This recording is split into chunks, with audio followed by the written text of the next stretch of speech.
107 apresenta Sala de Leitura. E do nosso querido autor, já lido aqui, Põe a Ordem no Seu Mundo Interior, de Gordon MacDonald. Eu gostaria de mais uma vez, para fecharmos o mês de agosto, no dia 31 de agosto de 2023, trazer esta leitura, A Tristeza, que é um livro não lido. Certa vez, eu e minha esposa estávamos dando uma olhada numa velha livraria, procurando entre os volumes de segunda mão que ali estavam algum livro bom, um achado sempre muito agradável. Então, Gaio deu com uma biografia de Daniel Webster, que fora publicada por volta de 1840. Como gostamos muito de biografias, e aquele livro parecia bastante interessante, resolvemos levá-lo. A capa do livro estava um tanto gasta, dando a impressão de que fora lido muitas vezes. Começamos a imaginar que ele deveria ter sido uma espécie de tesouro na biblioteca de alguma família da Nova Inglaterra.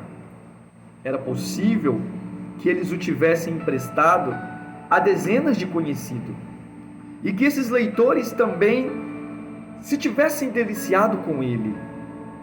Mas não.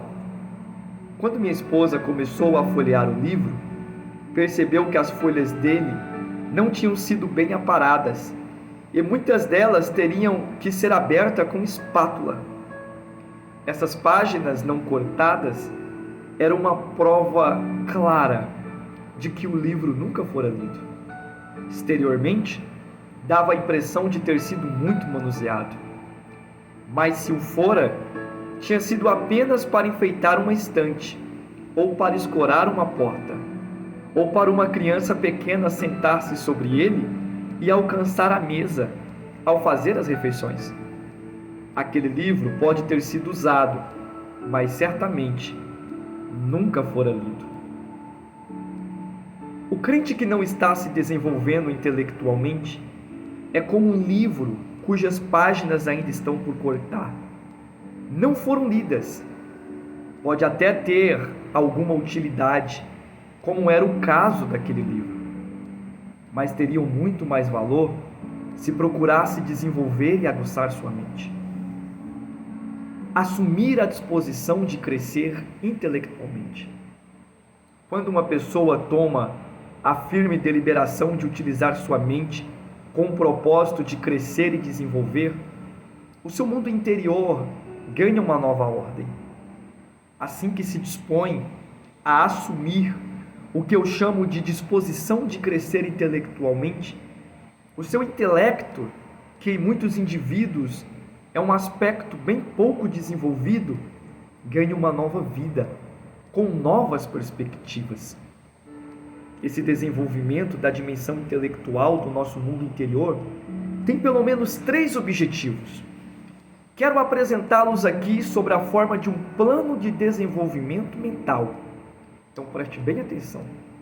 Primeiro objetivo: dirigir a mente para que passe a raciocinar dentro das linhas do pensamento cristão.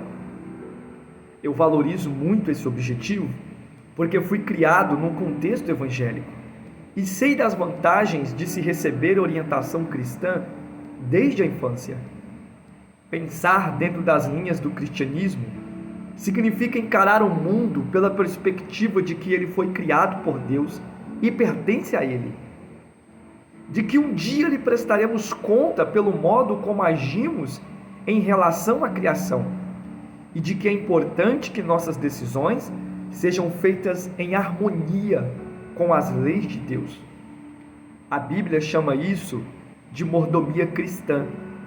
O pensamento cristão encara todas as questões e ideias pelo ponto de vista da vontade de Deus e da glorificação do seu nome. Aqueles que não tiveram a vantagem de viver no contexto cristão desde cedo, provavelmente terão dificuldades em assumir essa perspectiva.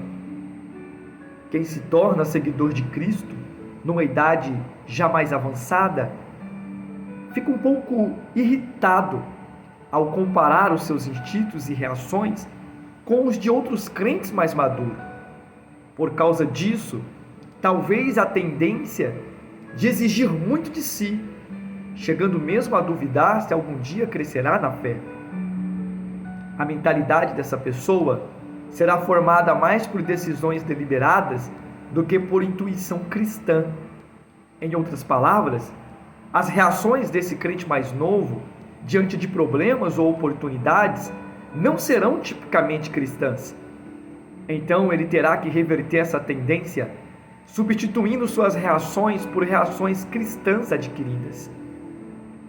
Aquele que já possui a mentalidade cristã, por uma questão de formação, provavelmente tem as reações corretas, a não ser que deliberadamente resolva contrariar sua formação. Agora, se os seus atos não se harmonizam com a mentalidade cristã, isso já é outra questão. Menciono esses dois tipos de mentalidade porque isso ajuda muitos crentes, principalmente os novos convertidos, que têm dificuldade para entender os pormenores do processo de crescimento espiritual. Eles não compreendem porque estão sempre um passo atrás de outros cristãos mais maduros e nunca conseguem alcançá-los. Muitas vezes, isso é apenas uma questão de aculturação evangélica, o que certamente é uma grande vantagem e vem comprovar a importância da família cristã. Mas essa aculturação cristã está se tornando cada vez mais rarefeita, já que o mundo que nos cerca está se secularizando cada vez mais, afastando-se das bases cristãs. Então, o desenvolvimento mental do novo convertido deverá consistir, em parte, no cultivo de uma perspectiva cristã, de reações cristãs diante da vida e do sistema de valores bíblicos. Aquele que se converteu há mais tempo luta com um problema diferente.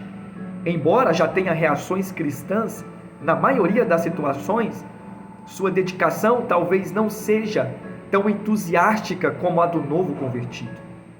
É que ele supõe que seus mecanismos mentais cristianizados funcionarão automaticamente, e isso pode ser muito perigoso, depois de algum tempo.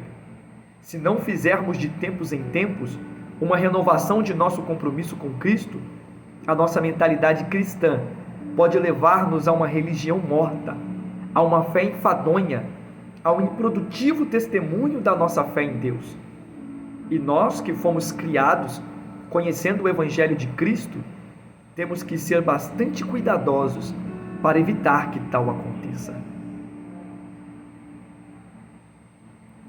Segundo objetivo, treinar a mente para observar e apreciar as mensagens que Deus registrou na criação. Salmo 19, verso 1: os céus proclamam a glória de Deus. Tudo que Deus criou, até mesmo os seres humanos, tem como objetivo principal refletir a glória de Deus. Infelizmente, o poder do pecado reduziu a capacidade de alguns aspectos da criação de refletirem a glória do Senhor. Aliás, o pecado parece que operou profundamente na humanidade primeiro, depois, por meio do homem, sistematicamente maculou todo o resto da criação. Mas, naquilo que o homem não conseguiu interferir, ele continua a proclamar sua mensagem: seja louvado o Deus Criador. A mente que está se desenvolvendo é cheia do amor de Cristo. Pesquisa a criação em busca dessas mensagens. Devido aos nossos diversos dons, naturais e espirituais, cada um de nós descobre, isto é, vê e ouve essas mensagens em alguns campos mais do que outros. Temos a capacidade de tomar esse material fornecido pela criação e identificá-lo, dar-lhe forma, reformulá-lo ou trabalhá-lo de outras maneiras. com o fim de usá-lo para glorificarmos ainda mais o nosso Deus.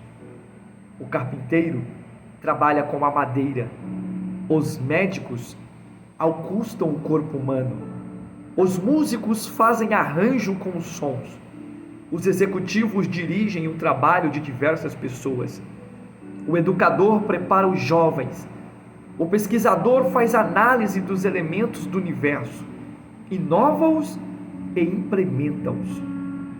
É para realizar essas tarefas que desenvolvemos nossa mente, e enquanto a realizamos, alegramo-nos por tudo que Deus, em seu amor, vai nos revelando. Terceiro objetivo: preparar a mente para estudar informações, ideias e verdades com o objetivo de servir as pessoas que fazem parte do nosso mundo exterior. Com o desenvolvimento de nossa mente, podemos servir a geração em que vivemos. Lembro-me das contribuições de pessoa como Paul Brand, o missionário médico, a quem devemos a criação de métodos cirúrgicos para a restauração do uso de pernas e braços a portadores de lepra. E todos nós nos enriquecemos com a mente de C.S. Lewis na literatura ou de John Perkins nos campos das relações interraciais. E existem muitos outros cujos nomes não são conhecidos do público. Um jovem engenheiro que usa seus conhecimentos para construir uma represa hidroelétrica no Equador, um contador que nas horas vagas ajuda pessoas falidas a se reestruturarem financeiramente, um construtor que está ensinando pessoas a recuperar e a calafetar casas velhas, um operador de computador que está alfabetizando filhos de imigrante. Todos estes estão empregando a mente para auxiliar os outros. Nossa meta, nesse empenho de desenvolver o intelecto, não é apenas o nosso proveito pessoal, mas a utilização de nossas potencialidades mentais para servir os outros. Sempre penso nisso quando me forço a ler mais ou a arquivar alguma coisa. Estou coletando material básico para preparar sermões de incentivo ou de instrução para outros algum dia. Quando a minha mente se desenvolve, isso pode significar o desenvolvimento de outras pessoas.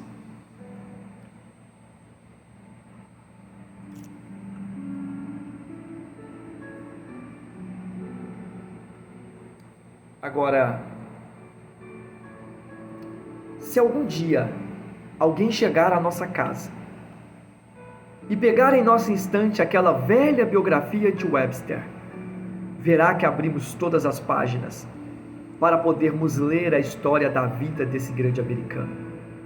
O livro ainda tem a aparência de ter sido muito manuseado, mas agora ele tem essa aparência com justa razão. Finalmente foi lido. Existem muitas pessoas que também exibem exteriormente as marcas de terem sido manuseadas, entre aspas, pela vida. Mas, como era o caso deste livro na época em que o encontramos, elas ainda possuem amplas áreas de seu mundo interior que estão fechadas. Interiormente acham-se em total desordem, porque nunca procuram expandir e condicionar a mente para manejar bem os desafios e informações de nossa era. Não estão aproveitando tudo que Deus colocou no mundo para o homem descobrir, utilizar e apreciar. Mas, quando levamos a sério essa questão do crescimento e desenvolvimento de nossa mente, acontece uma coisa maravilhosa. Começamos a conhecer a Deus mais plenamente e somos bem mais úteis para servir os outros, pois nós, com a mente mais aguçada, passamos também a refletir a glória de Deus, o que era o plano original dele na criação. Que belo quadro para se ver um ser humano em meio a esse universo de Deus, com a mente desenvolvida, após abrir todas as páginas de sua vida com a verdade e com o conhecimento. Esta foi mais uma leitura do seu quadro Sala de Leitura Panorama 107. Panorama 107 apresenta Sala de Leitura.